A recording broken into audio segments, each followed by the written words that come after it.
Yes. Right, here we are. It's another Saturday. We're still locked down. And what an amazing guest we got this time. Mr. Ben Costello back. Back in the harness, baby. Absolutely. Well, I mean, this is proving to be a great opportunity to connect with some of our faves on the VC, and we're very, very pleased. Yeah. Although I've met the man himself a few times. I'm very, very delighted and honored to be chosen to be your second recipient of the Dr. Rhythm channel. Well, we're delighted to have you, Ben. Yeah. And for any new viewers, this is the lockdown version of what John and I have been doing for many, many years, which is basically just talking about music and sharing stuff that we're listening to. The difference this time is that the three of us don't know the records that each of us have got, so we're just going to freestyle it and see what happens. And it's kind of, the brief really was just music that's been getting you through the last few weeks. So, shall I kick off? You should. Absolutely. We were just talking about actually Northwest London and Kilburn and Cricklewood and connections, and John was talking about a legendary Massive Attack gig. Was it the Cricklewood Odeon, John? Cricklewood Ballroom. Yeah. Cricklewood Ballroom. Enormous, huge club with 5 rooms, I think it had in it. Yeah, where you could only get access through the pub. Yeah. Yeah. Anyway, the reason it was time to make the video was, look at the glare on that. I mean, I've had this on CDs ever since it came out, but there are, and this is the first Massive Attack album, for anybody who doesn't know, Blue Lines. I mean, it's absolute classic. I guess probably the album that sort of started the genre of trip hop, and suddenly sort of brought a different slant to the kind of UK hip hop scene. Like, people stopped trying to mimic Americans and were just actually rapping with their own accents. And also it brought that kind of real dub reggae influence that's so massive in the UK, especially Horace Andy appears on at least a couple of tunes on this. And, what are your favorite tunes on that, Mark? Well, I mean, Safe from Harm, of course, because of the Billy Cobham.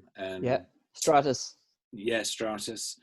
Blue Lines is just a Skinhead data to get and the groove. matter. Blue lines are the reason why the toe had to shatter. There we go. 5 Man Army, actually, I was listening to yesterday and realizing that it's kind of, it sort of doesn't exactly sample, but it references Cuss Cuss, which is a Horace Andy tune.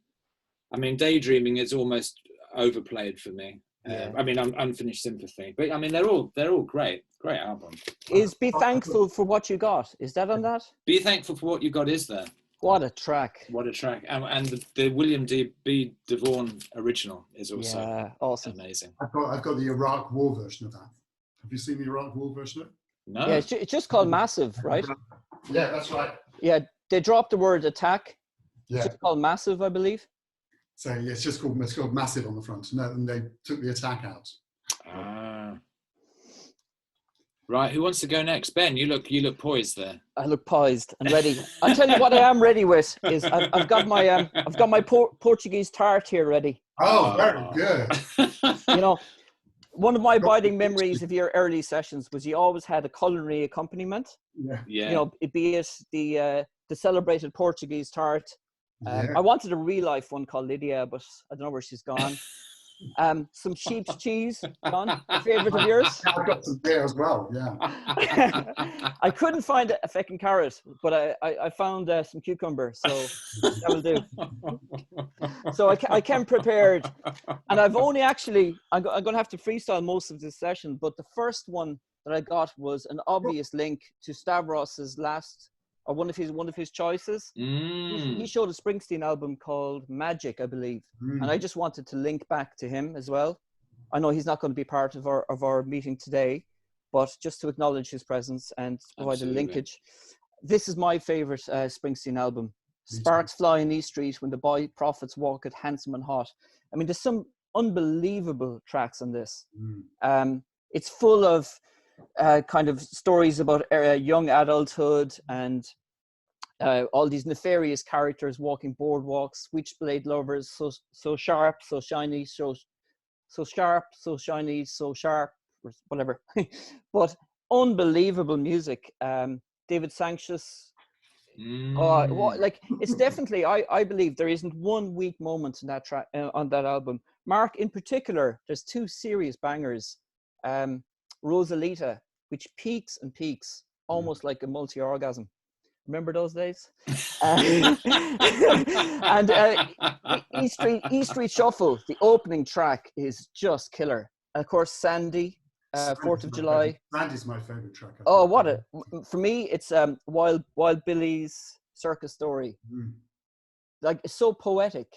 And it's just the cast of characters is full of knaves and all these nefarious characters like Sloppy Sue and Big Balls Billy and Spanish Johnny. Incredible music in this. An incredible thing, they all just people on his block. I mean, they weren't kind of carefully selected. Yeah. And I love the keyboard playing on that. David Sanchez. Wow. All over the shop. Yeah. There's Mellotron in some of the tracks as well, which is very unusual for a Springsteen album, probably unprecedented. Yeah. I've got a solo keyboard David Sanchez album. Yeah. I remember from the early 80s. Yeah. Is really it called nice. Forest or something? Forest to... Yeah, I know the cover. Yeah. Anyway, what was it called? The Bridge or something like that, or The Path or something? Yeah, that may have been a later one, but I think the first one is like Forest to Freeway or something. I know if he's watching that John Coltrane 68 will put us right on that one. Absolutely. Well, yes, that would be very much his wheelhouse, I would sure. Yeah. Hi, John, if you're watching. Yes. John? Mark. Lou Courtney. Who's somebody I think This is an album called In the Name of Love. It's absolutely fantastic mid-70s soul record. Kind of real classic and kind of a lot of it's arranged by Leon Pendarvis, who did lots of stuff for Roberta Flack and other people. He's good. He's got a great, he came from New York. He's got a real Southern soul kind of voice. And he's got some terrific, just some great playing on it, great songwriting. He made one album in the 60s, which was kind of almost like a kind of deep soul thing, and then made two in the 70s with people like Harry Whittaker and Leon Pendarvis, and also great bass playing from Bob Babbitt as well. So, but if you like kind of Bobby Womack, Leon Ware, this is an absolute classic. And this was reissued by Soul Brother Records, which is down in Southwest London, down in Putney. Great record shop, real unpretentious old school record shop actually. And they reissued this a few years ago, but it's absolutely great. Every track is good, really good stuff. Nice. Well, Lou Courtney. This is Rufus. Ask Rufus. Trying to make sure there's no glare. This is obviously Shaka Khan. This was the last album that had the drummer. I can't remember what his name was, but the ensemble playing on this record is second to none. It really is just almost like the best example of where soul, jazz, fusion, pop meet. Just great tunes, beautiful playing. You can really tell that it's a band who know each other very well in the playing, and lovely kind of codas and extended outros. Fantastic drumming actually. And yeah, I mean the big tracks for me, Better Days is just an absolute killer. Hollywood's amazing. Close the Door I've just rediscovered. Earth's, I mean they're all just, there's not a poor track on it. And I think it's definitely an album that's a cheap heat. I don't think it's cost very much to find this. But for me, the best Rufus album. Okay. I have no seconder there at all. But what I do have is, you spoke about Bobby Womack there a second ago. Jerome, put on that Bobby Womack. I've got Ahmed, which is my favorite hip hop track of all time, back in the day. Are you guys familiar with this? No. Are you, John? Your favorite hip hop track of all time? Oh, absolutely, yeah. Wow. Always was. Features a sample of Teddy Prendergast, Love TKO. Oh, yeah. We were talking about boxing off camera. So, just an incredible hip-hop track. This CD accompanied me in my world tours and gave me great sustenance when I traveled around the world between 98 and 2000. It's all 6 versions of it, but an absolutely stunning hip-hop track. Really slouchy kind of beat, and you know the track "Love TKO." You know, I do. Yeah, but what What a fantastic and cheap piece. Talk about cheap piece. Like this is like a €2 12-inch. Wow. Ben, do you know the version of Love TKO by Womack and Womack? No, I know that they did produce a lot of the work on a lot of Teddy Prendergrass's Yeah, albums. because I think they actually wrote that tune, but there's a Really? wonderful version. Is it on Love Wars? Is it that album? Yeah. I'm not sure. Beautiful tune. Yeah. Also a great version by Lamb Chop, actually. Really? Of TKO. Yeah, really nice version of it. Where does that appear? On Nixon or? It's on one of their tour CDs. Okay. Yeah, it's around the same time as Nixon, though, because obviously it fit in with that kind of vibe as well. Yeah. Yeah, it's quite surprising. It's a really nice version of it. We'll definitely check that out, Mark. In particular, you would love that. Yeah, I'm going to be picking that. It was an old staple from the. Do you guys remember MTV Raps? Yeah. It was on that the whole time, 24/7. When I listen to hip hop, I don't listen to albums. I put on 12s like Quiet Storm. Yeah. Triumph by Wu-Tang. I hope I'm not going to shoot my load to show all my records, but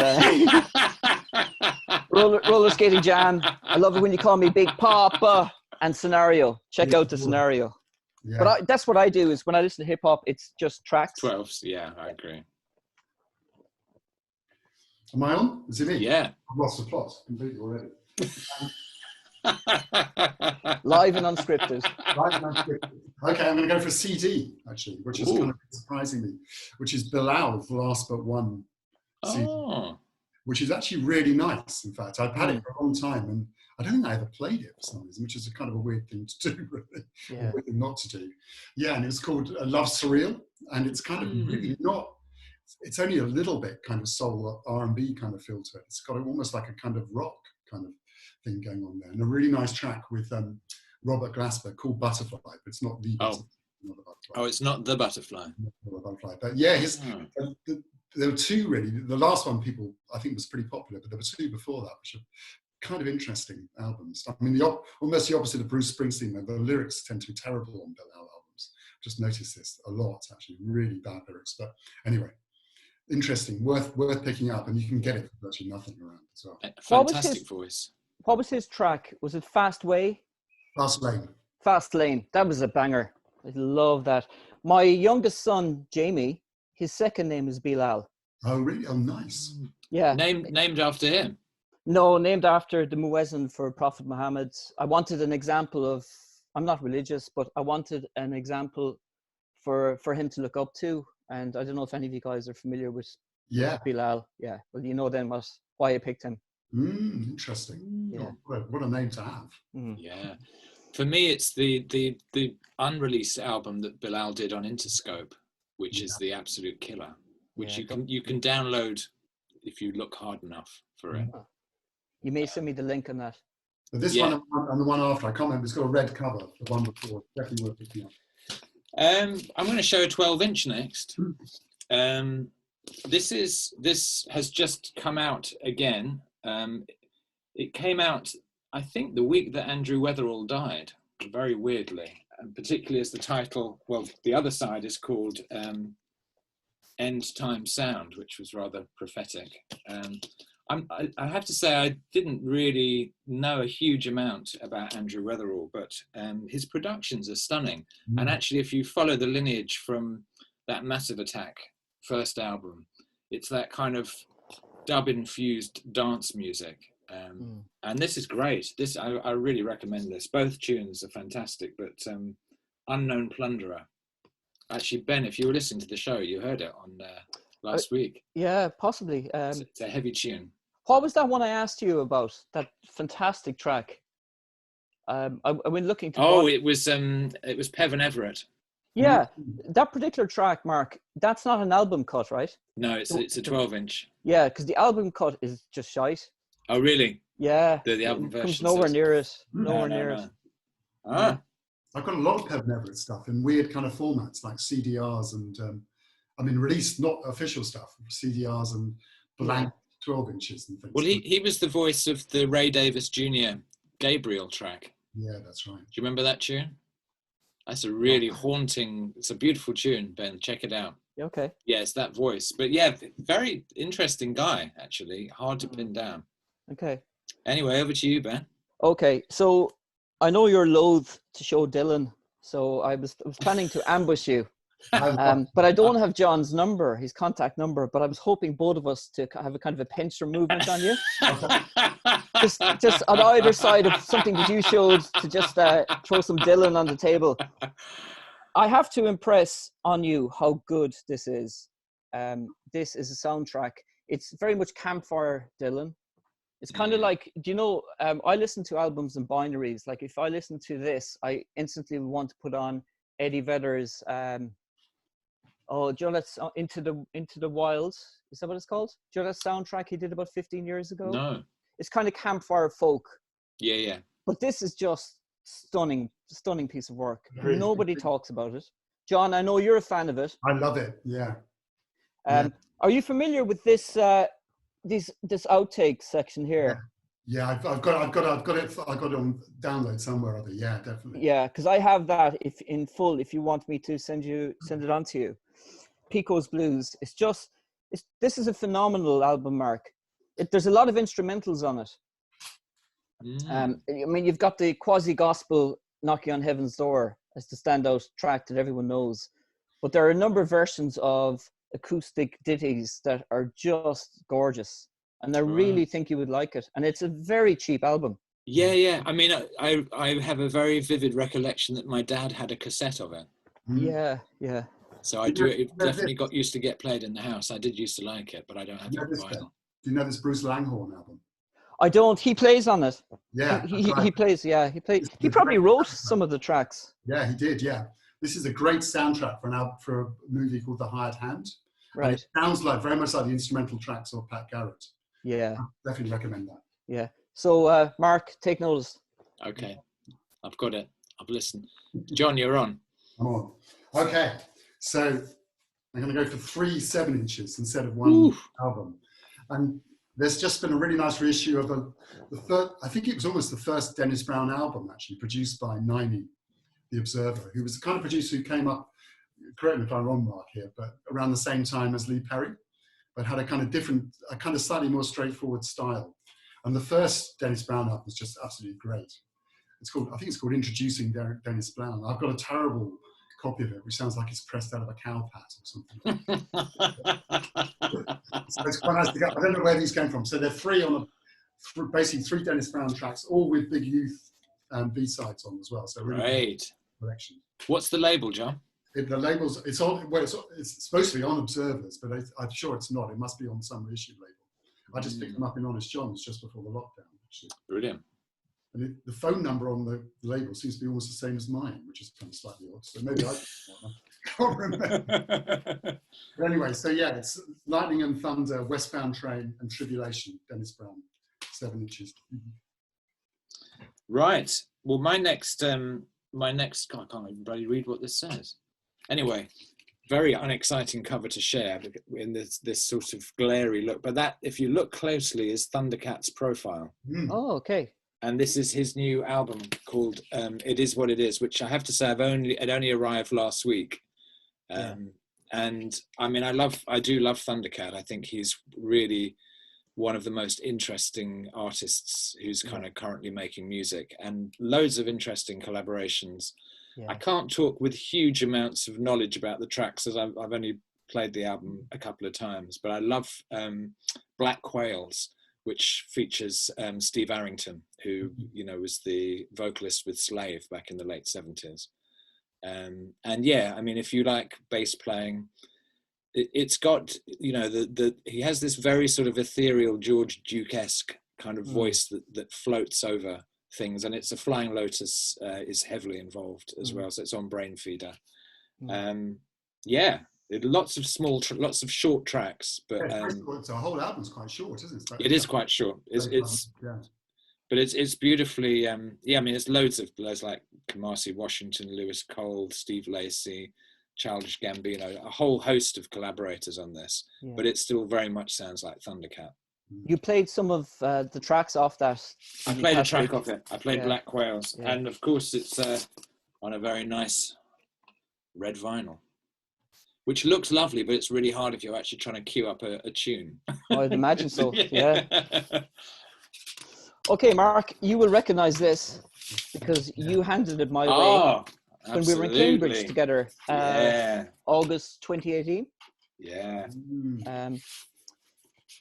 Yeah, just from start to finish, I was very impressed with this. I love all the tracks on it. In particular, Follow Marcus Garvey, and the one about Christopher Columbus. Whatever way he's so many syllables. His flow is just fantastic. So very impressed with this. Mark, this was a tenor. Do you remember that? Yeah. I couldn't believe it. Yeah. Has that got Foggy Road on it?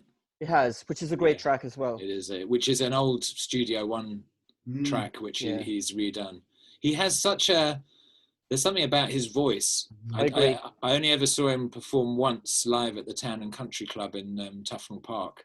Yeah. And I just remember when he walked on stage and he started singing, like just a shiver went down my spine, because there's something very spiritual about Burning Spear. 100% agree. Very present. Yeah. You gave me some VCLT from him as well, which is kind of, I think it's called Reggae All-Time Greats. Okay. Which is brilliant comp. There's a very nice soul jazz compilation of all of his Studio One stuff as well on one album. Oh yes, I've got the CD of that, but I'd love to. Nice. Yeah, it's beautiful. Time to go deep. Julius Hempel. Oh yeah. This is a kind of classic, absolute classic. One of my, I think, all-time favorite kind of jazz records, really. I mean, it's kind of so stripped down, this record, as to be almost ridiculous, really. It's got a track, the title track, Dogon AD, is really basically just alto saxophone, cello, and drums with a little bit of trumpet on it as well. And it's just very difficult to describe, actually. There's absolutely nothing like it, really. It's really raw, incredibly raw recording, but you just get completely captured by the sound of it, really. And there were some other tracks from the same session which came out later on as an album called Kuhnbigness as well, but really classic. For early 70s, came out on Arista, which is hard to imagine anything like this coming. Yeah, he mostly recorded on Black Saint, was it? He did, yeah, that's right. And he kind of eventually he was a really good composer as well as a musician, and he got to the point where he couldn't actually play anymore, but he was still composing stuff as well. Just a great record, this, actually really in my top 5, I think. Wow.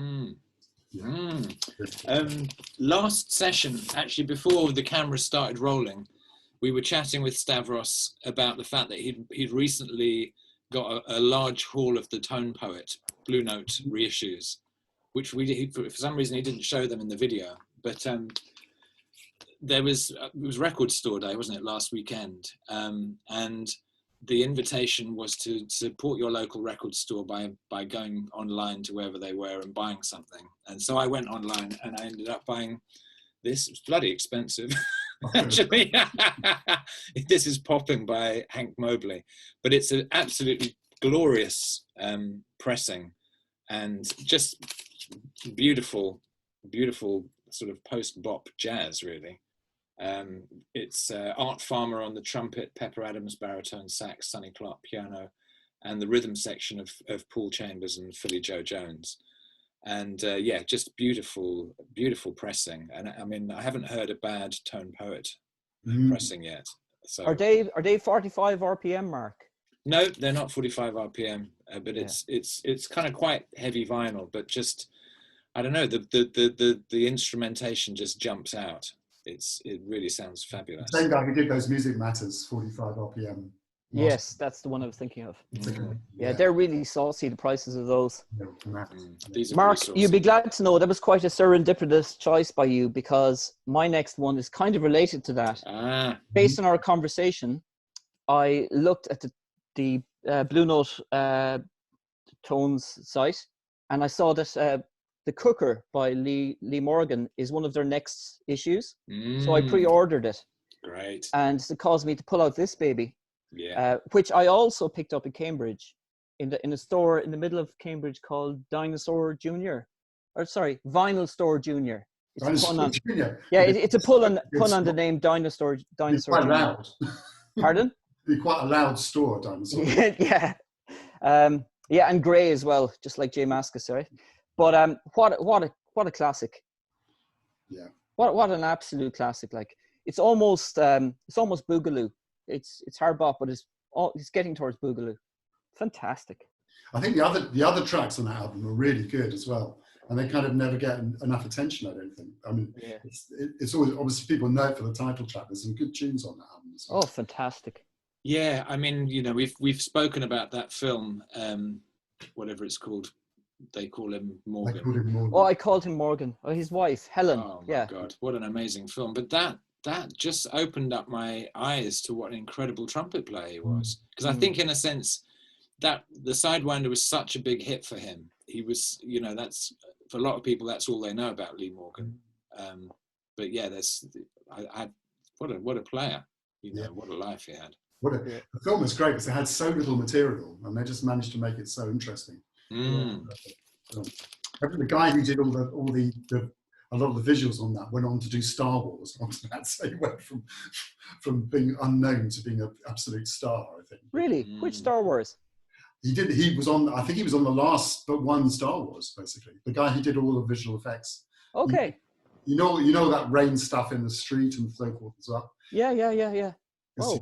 So he went on to work on Star Wars after that. Okay, yeah, there was a lot of snow. I remember from that movie, there was a lot of snow scenes on the night in which she shot him. It was like 6 feet of snow. Yeah. So maybe I could see if he was used to film like Hoth, you know, the classic Star Wars snow scenes of Hoth. So from Lee Morgan to Lee Konitz, who sadly died, another unfortunate victim of this horrible virus, and great saxophone player, really been around for a whole range of different movements. He played on The Birth of the Cool with Miles and played on the West Coast, played on the East Coast. And this is one of my favorite records of his on Verve. It's called Motion. And it's Lee Konitz with Sonny Dallas on bass and Elvin Jones on drums. From the early 60s. And it's a really great record, actually. I think it was one of his favorites as well, he did. But he's just a fascinating musician, really. He's got a sound that's immediately recognizable as being him and not anybody else. Really. Lee Konitz. There's a record that I've just got to pull out from behind me. So do talk amongst yourselves for a second. Yeah. I'm going to sample some of this Portuguese tart. Yeah. I should get the sheep's cheese out of the fridge. Here, you can have mine. That was a Tarson sheep cheese break, yeah. So, yeah, the Art Pepper. So, my wife's dad, we discovered, he's sadly no longer with us, but we discovered a stash of mid-70s jazz magazines. What were they called, John? Or well, there was one that was from the mid-70s and one from the late 50s. Was it Jazz Journal? Something like that. Anyway, I was sitting having a read, as you do occasionally, and was reading an interview with Art Pepper from 1976, and he was talking. He was coming over to play at Ronnie's or something, and he was talking about how difficult it was for him to get his music distributed in the UK, and he was saying it's such a shame because I've just made this fantastic album called The Trip with Elvin Jones. And I was so intrigued, I seeked it out and managed to pick it up very easily, actually, on Discogs. And it's just an absolute wonderful, wonderful album, actually. Got Elvin Jones on the drums, George Cables on the piano, and David Williams on the bass. And it was just when you were saying, somebody who has such a distinctive tone, I think Art Pepper as well, has you can tell instantly, and really underrated, I think. And apparently he wrote this because he spent most of the 60s in jail because he had quite a sort of strong substance abuse issue going on. But he was talking about all the stories that he used to share with people inside, and people kind of just use their imagination, had these incredible story sessions together, and this actually prompted him to come up with the track The Trip, which is fantastic. Wow. Yeah. I'm not familiar with that one, Mark. It's good. What's interesting about that and the Lee Konitz is that Elvin Jones plays quite quietly on both of them. Yeah. I mean, he's not as loud and bombastic as he is with no. It's very subtle, a lot of brushes. Okay, so the first CD of the session, I think, Roy Harper. This was the original artwork. I just put it there for you guys to see it. It was reissued on his own label a couple of years back. but I strongly feel that this is one of the better works on his canon. It's called Death or Glory. It was recorded in early 90s when his wife and himself split up. She left him for Nigel Kennedy, apparently. She must like blokes with vertical hair. But this is just phenomenal. Are you guys familiar with the track Miles Remains? No. I can strongly recommend this book, which is Roy Harper's. It's his lyrics book that is available on his website for the mere sum of 30 euros. But it features all the lyrics of all the tracks, including this one, Miles Remains, which is an acoustic piece with fretless bass, very spatial and tiny amounts of lyrics. As you can see, it's barely it's a couplet of maybe 6 lines, but an absolutely astonishing piece of music, like transcendental music. And I strongly recommend this album. Most people overlook it unfairly because it's quite difficult to listen to in certain aspects. Originally, it was released with a lot of spoken words. It was quite visceral. But there's some stellar tracks. I mean, the closing 2 tracks, One More Tomorrow, and in particular, the final track, On Summer Day, are some of the best vocal work of his career. I'm a massive fan of this. It really is a strong recommendation. So, Death of Glory by Roy Harper. Was his wife called Pamela? Pardon? Was his wife called Pamela?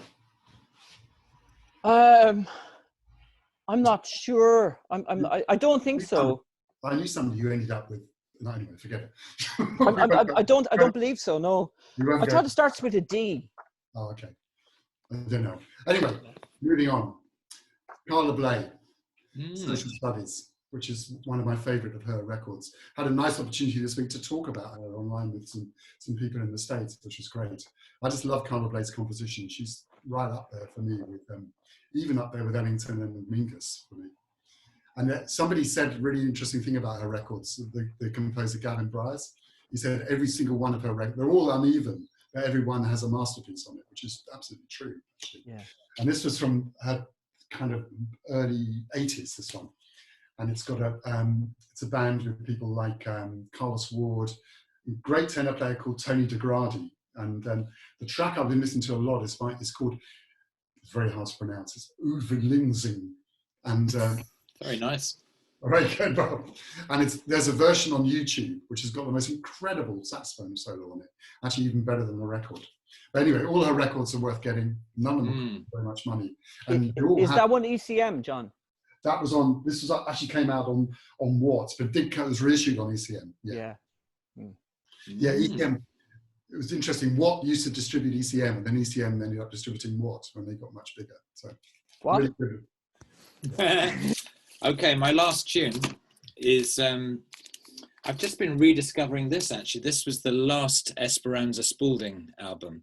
And the reason I've been revisiting it is a good friend of mine posted or shared a fascinating interview that Esperanza's done recently. There's an online podcast that I know Rick Rubin is part of, but I can't remember who the other guy was. But anyway, they really just talk deeply about music and influences and what music means. And it's very sort of not sort of starstruck. But I learned that I hadn't realized Esperanza Spalding is writing an opera with Wayne Shorter at the moment. I don't know if you knew that. I also didn't realize that she'd kind of collaborated with Joni Mitchell. And that made a lot of sense because there's a real spirit of Joni Mitchell on this album, which is called 12 Little Spells.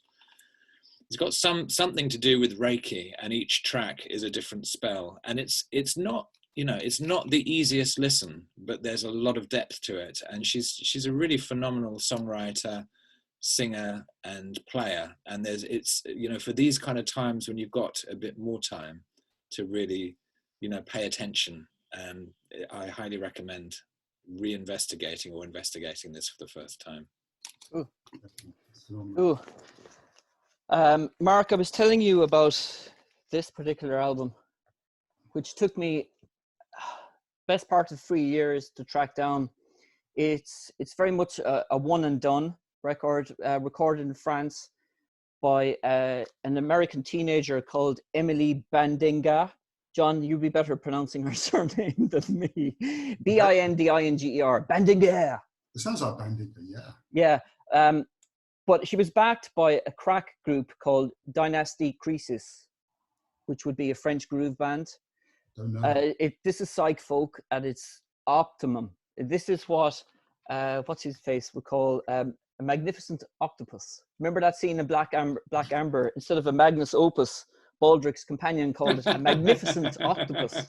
This is a magnificent octopus of acid folk, I believe. Did you listen to that track I was telling you about called Old Lace? Yes, Old I did. for John, with the flute and the scat vocals Yeah, at the end. yeah. It's incredible stuff. Just really, really hard. Impossible to find, like, and very expensive when it did turn up. But I've been listening to a lot of acid folk. I'm going doing one shortly.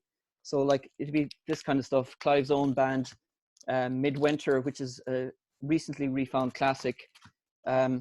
And then some of the stellar ones of the British folk scene, Faraway Folk and Forest Full Circle.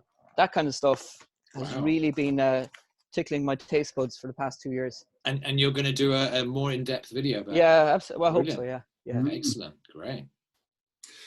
Okay, my last record. I've been using this as an example to talk about some of the classical music I've been listening to as well, because I spend a lot of time listening to classical music. And my favorite composer, one of my favorite composers, is Toru Takamatsu, the Japanese composer. I particularly love all his film music, actually. I've been listening a lot to his film music. And I've got a CD box set of his film music stuff. But this is an record with 4 of his earlier pieces on, with a great cover by Jasper Johns, the American painter. And he uses, a lot of his music uses Japanese instruments and also Western classical instruments in the same kind of ensemble. This one's kind of more for a straightforward classical orchestra, but some great pieces. His, again, classic, amazing music to immerse yourself in, really. You can dive in. And this has got a really beautiful piece called Dorian Horizon, which is for 17 strings on it. Really great piece. Anyway, so I listen. This is what I do when I'm not getting funky, really. Cool. The other part of our brief was to share either a film or a book, which had been getting us through. I'm going to share this book, which it's a graphic novel called Unflattening by a guy called Nick Sousanis, and it's sort of, I think it was sort of done in lieu of a PhD, but it's like a graphic novel PhD, very philosophical, all about change, all about looking at things through different perspectives. And the whole book is obviously in comic book form, so it creates so many kind of visual metaphors and visual ways of looking at very big issues. But it seems very timely at the moment when we really are in a space where everything has been reset, and it's kind of up to us how we want things to change, because there is a sense that they might never be how they used to be. And this book has given me a lot of hope about possibilities of different ways of looking at things. What's the author again? It's called Nick Sousanis. Nick Sousanis, okay. Yeah. A complex, beautiful, delirious meditation on just about everything under the sun. There you go. I actually didn't bring a bookmark. No, it's the one that I'm reading at the moment is Erman Schmidt's book that was released last year, which is the autobiography of him. Well, it was ghost written by someone else, wasn't it? It's on the story of Cannes. Yeah. You have it, John. You showed it before. Yeah. There you go. That one. That baby. Yeah. It's a huge book. It's like 500 pages. Yeah. Good. Really good. Yeah. Both sections are really good, I think, actually. Yeah. It goes into the geopolitical condition of the country at the start of it, doesn't it? Quite heavily, which provides the historical context as to how Krautrock rose from the ashes of a destroyed society that was culturally bankrupt. Yeah. So it's sort of from the late 60s. Yes. Yeah, and before. Yeah, okay. It started off with Stockhausen and all that.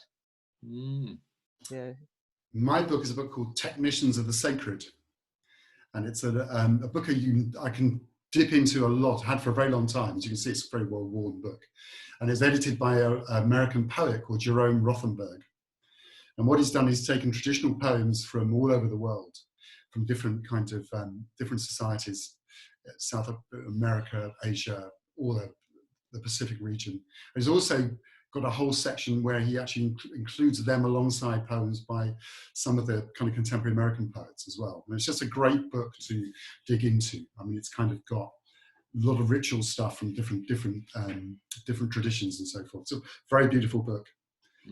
Also a great title, I think. Technicians of the Sea.